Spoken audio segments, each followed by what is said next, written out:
To give you a little overview on the whiplash estimate calculator that I developed. So let's say you had a accident on May 23rd. That's your date of the accident in 2020. And it took you about 3 months to do all the rehab exercises. So that's August 23rd. And let's say you visited the rehab place 30 times. That might be a reasonable amount. And each time you spent an hour. And we'll leave that an hour.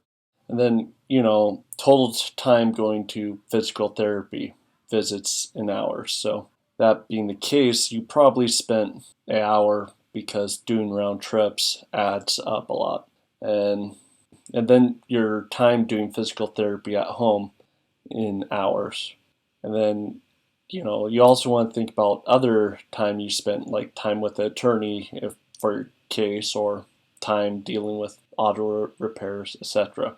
Then you also want to think about time at the accident hours. It could be 2 hours, 5 hours, etc. And time renting a car in hours, and your hourly income for occupation. And to be honest, this is going to be the biggest factor in determining the total amount for your settlement money. So if you change it to 20, you get 9,000.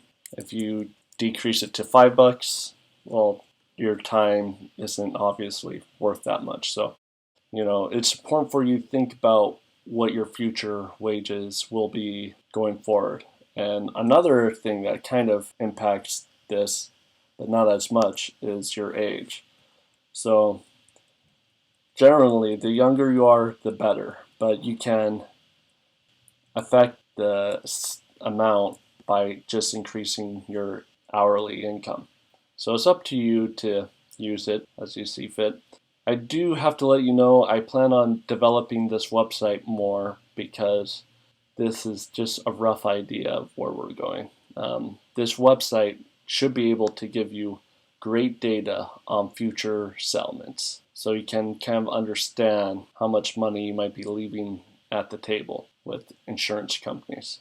So if you have any questions, feel free to shoot me an email. You can do that by clicking the About page and sending in a little contact form.